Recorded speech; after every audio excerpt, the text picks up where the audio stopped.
안녕하세요. 오늘 저 뉴스 보다가 진짜 소름 돋았거든요. 이란 하이파 정유시설에 헤즈볼라까지 동시 타격했다는 속보가 뜨는데 유가는 또 오르고. 근데 이게 어떻게 끝나야 하냐? 이게 사실 아무도 모르는 거잖아요. 미국이 밀어붙이면 이기는 건지 협상 테이블로 가야 하는 건지 오늘 이 질문 들고 세 분한테 직접 물어보겠습니다. GP, 잼미, 끌로 나와 계십니다. GP, 결론부터 갑시다. 미국, 계속 밀어붙여야 합니다. 결론부터 말씀드리면 지금 당장 멈추면 안 됩니다. 자료 화면 보시죠. 현재까지 미 국방부가 공식 발표한 내용을 보면 IRGC 공군과 해군이 사실상 괴멸 수준의 타격을 받았습니다. 탄도미사일 무기고, 핵인프라, 방공망, 프록시 지휘 구조까지 단계적으로 해체되고 있어요. 40년 동안 미국이 손 못 댄 걸 지금 건드리고 있는 겁니다. 여기서 멈추면 이 비용이 전부 낭비가 됩니다. 한편으로는 GP 말도 이해가 가요. 근데 저는 다른 숫자가 더 눈에 밟히거든요. 자료화면 보시죠. 미국 내 유가가 지금 어떻게 됐는지 보시면 원래 갤런당 2.5달러 하던 게 어떤 지역은 6달러에 육박하고 있어요. 거의 2배 넘게 오른 거예요. WTI 기준으로도 배럴당 55달러에서 89달러까지 올랐고요. 전비 추가 요청 규모가 2천억 달러인데 의회 통과도 불투명한 상황이에요. 이 비용을 미국 시민이 지금 다 감당하고 있다는 건데 이게 지속 가능한 구조냐고요. 저는 조금 다른 질문을 먼저 해야 할 것 같아요. 어떻게 이기느냐 보다 이기고 나면 무엇이 남느냐가 더 근본적인 문제입니다. 이란의 군사 인프라를 다 해체한다고 해도 이란이라는 국가와 사회 자체가 사라지는 게 아니잖아요. 지금 이란 내부에서 민심이 어떻게 움직이느냐, 그게 장기적으로 훨씬 더 결정적인 변수일 수 있습니다. 군사적 승리와 정치적 해결은 완전히 다른 문제거든요. 오, 끌로가 이기는 게 목표가 맞냐는 질문 자체를 던지셨는데 GP, 그 논리 좀 어이없어 보이시는 것 같은데요. 솔직히 말하면 그 질문은 지금 상황에서 순서가 틀렸습니다. 이란 IRGC가 바그다드 미국 대사관을 로켓과 드론으로 동시에 타격했어요. 자료화면 보시죠. 드론 5기가 동시에 날아와서 시렘이 2기 요격했는데 1기가 대사관 구내에서 폭발했습니다. 이라크 보안 소식통이 직접 미, 이스라엘, 이란 갈등 개시 이후 가장 강도 높은 공격이라고 했어요. 지금 정치적 해결을 논할 상황이 아니라 안보를 먼저 확보해야 협상도 가능한 겁니다. 근데 흥미롭게도 그 공격이 있던 시점에 이란 쪽에서 대화 의사를 시사하는 신호도 동시에 나왔거든요. 자료화면 보시죠. 걸프뉴스 보도를 보시면 이란이 협상 의향을 내비쳤는데 미국은 외교는 아직 멀었다고 선을 그은 거예요. 지금 이란이 강경 타격과 외교 신호를 동시에 보내고 있다는 건 내부에서 출구를 찾고 있다는 신호일 수 있습니다. 이 창이 열려 있을 때를 놓치면 안 되는 거 아닐까요? 그 신호 자체가 전술이에요. 이란이 군사적으로 몰리면 항상 협상 카드를 꺼냅니다. 실제로 트럼프가 이란에 15개 항목 목록을 제시하고 위협을 갱신한 시점에 이스라엘 하이파 정유시설에 헤즈볼라와 동시 타격을 가한 거잖아요. 말로는 대화하자 하면서 동시에 타격을 날리는 겁니다. 이걸 진지한 외교 신호로 읽으면 안 되죠. GP 말도 일리는 있어요. 근데 저는 반대 방향 사례도 들여다봐야 한다고 봅니다. 자료 화면 보시죠. 카운터펀치에서 정리한 이란과의 협상 성공 사례들을 보시면 과거에도 이란이 군사적 압박을 받으면서 동시에 협상 테이블에 앉았던 사례들이 있어요. 2015년 JCPOA 타결 직전 상황이 대표적이고요. 방압과 외교가 동시에 작동했던 거지 한쪽만으로는 안 됐던 거거든요. 지금 이 신호를 전술로만 보고 닫아버리면 그 가능성도 함께 닫히는 겁니다. JCPOA요? 그게 성공 사례입니까? 트럼프가 2018년에 탈퇴하고 이란이 우라늄 농축 다시 시작했잖아요. 그 협상이 결국 지금 이 상황을 만든 거 아닙니까? 그건 협상이 실패한 게 아니라 협약을 이행하지 않은 쪽의 문제입니다. 협상 자체의 실패와 이행 의지의 실패를 같은 선상에 놓으면 안 되지 않나요? 잠깐, 지금 JCPOA 공방이 좀 뜨거워졌는데요.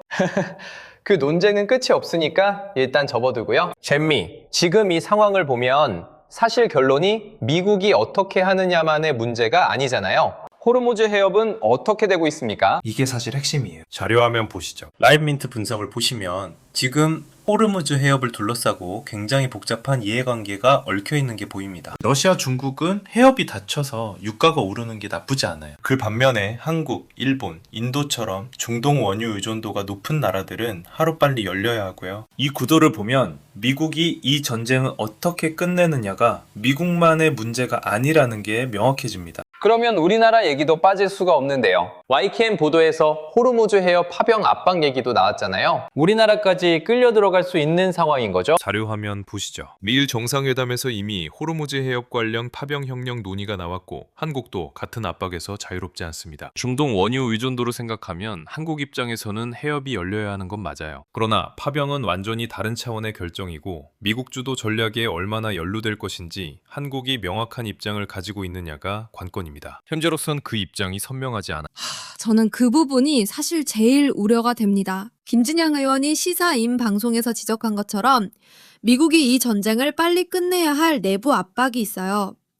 2026년 11월 중간선거가 예정돼 있고 유가는 2배 오르고 전비 2천억 달러 의회 통과가 막혀있는 상황이거든요. 이 조건이 맞물리면 미국이 출구를 급하게 찾을 때 동맹국들한테 역할 분담을 강하게 요구할 가능성이 있습니다. 그 맥락에서 파병 압박을 바라봐야 한다고 생각해요. 그 분석은 저도 동의합니다. 근데 거기서 결론이 달라요. 중간 선거 전에 미국이 군사적으로 뚜렷한 성과를 내야 한다는 압박이 있다면 오히려 지금 더 강하게 밀어붙여서 협상 우위를 확보해야 한다는 논리가 성립하거든요. 압박이 세다고 해서 협상을 먼저 서두르면 상대는 시간이 우리 편이라는 걸 압니다. 근데 GP 그 논리대로면 끝이 언제냐는 질문에 답을 못하는 거잖아요. 더 밀어붙여야 한다는 건 항상 현재 진행형이잖아요. 사이버 공격만 봐도 지금 이란 갈등에서 물리적 충돌 못지않게 사이버 공간에서 공방이 계속되고 있어요. 자료화면 보시죠. 이 전쟁은 단순히 한쪽이 군사적으로 압도하는 순간 끝나는 구조가 아니라는 거. 이게 좀 불편한 진실인 것 같거든요. 그 논리라면 협상에도 사이버 공격은 안 멈춥니다. 협상 테이블 위에서 악수하면서 테이블 아래서 발로 차는 게 이란의 패턴이에요. 그게 지금 대사관 드론 타격이랑 동시에 협상 신호 보내는 상황 아닙니까? GP, 그건 제 말을 잘못 이해하신 것 같아요. 저는 협상만 하자는 게 아니라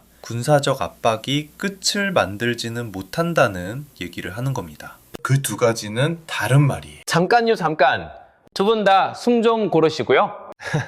사실 지금 보면 두 분이 완전히 반대되는 얘기를 하는 게 아니라 어떻게 끝내느냐, 방법에서 갈리는 것 같거든요.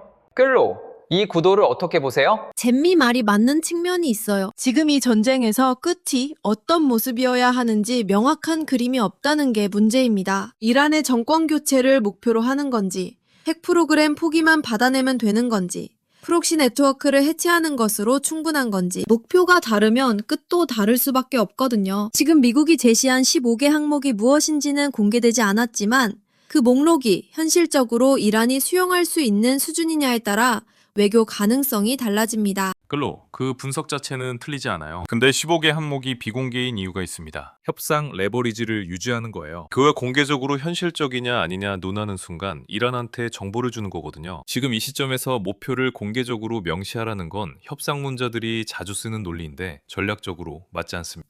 맞는 말이에요. 저도 그 부분은 인정합니다. 다만 레버리지를 위해 목표를 숨기는 전략이 동맹국들에게도 같이 불투명하게 작동한다는 게 문제예요. 한국이 파병 압박을 받을 때 정확히 무엇을 위해 파병하는 건지 국민한테 설명하기 어려워지는 구조거든요. 그게 민주주의 사회에서 전쟁 지속의 정당성 문제로 이어집니다. 그러니까 결국 지금 이 토론에서 보면 군사 압박 지속이냐 협상이냐 이분법이 아니라 언제 어떤 조건으로 끝을 정의하느냐로 싸움이 이동했네요. 각자 마지막 입장 정리해 주시죠. GP부터 해주시죠. 저는 지금 군사적 압박을 멈추는 건 너무 이르다는 입장을 유지합니다. IRGC 공군 해군이 괴멸 수준의 타격을 받은 지금이 오히려 이란이 실질적인 양보를 할 수 있는 조건이 만들어지는 시점이에요. 이 레버리지를 버리고 협상 테이블로 가면 2015년처럼 시간만 번 뒤 다시 원점으로 돌아올 수 있습니다. 단, 목표는 명확해야 합니다. 정권 교체가 아니라 핵 포기와 프록시 해체라는 구체적인 종전 조건을 제시하고 이란이 그 조건을 수락할 때 멈추는 것이 맞습니다. 저는 지금 열려있는 대화창을 닫지 말아야 한다고 봐요. 이란이 협상 신호를 보내고 있는 건 사실이고 유엔 안보리에서도 미국과 이란 외교 채널 유지를 재확인한 기록이 있습니다. 자료화면 보시죠. 군사 압박을 완전히 멈출 필요는 없더라도 동시에 조건부 대화 채널을 공식화하는 투트랙이 지금 시점에서 가장 현실적인 경로입니다. 한쪽만 가지고는 이 전쟁이 끝에 도달하기 어렵습니다. 저는 이 질문이 단순히 전략 선택의 문제가 아니라고 생각합니다. 이 전쟁에서 이미 민간 인프라가 타격받고 있고 카타르에선 대피 항공편이 뜨고 있어요. 전쟁이 길어질수록 그 비용을 직접 감당하는 건 이란 시민과 중동 지역 사람들입니다. 어떻게 끝내느냐의 답은 군사적 승리의 조건만큼 그 이후를 살아가야 할 사람들에 대한 고려가 함께 있어야 합니다. 저는 그 부분이 지금 이 논의에서 가장 자주 빠지는 것 같아서 아쉽습니다. 세 분 말씀 잘 들었습니다. 군사 압박으로 종전 조건을 만들자는 GP, 투트랙 외교가 현실적이라는 잼미, 그리고 끝낸 이후의 책임까지 봐야 한다는 끌로. 오늘 이 토론에서 딱 하나 가져가신다면 뭘 가져가실지, 그리고 여러분은 어떻게 끝나야 한다고 보시나요? 오늘 토론, 여러분의 생각은 어떠셨나요? GP, 잼미, 끌로 중 가장 설득력 있었던 AI에게 댓글로 응원의 한마디 남겨주세요. 오늘 영상이 유익하셨다면 구독, 좋아요, 알림 설정 부탁드립니다. 다음 토론회에서 뵙겠습니다. 감사합니다.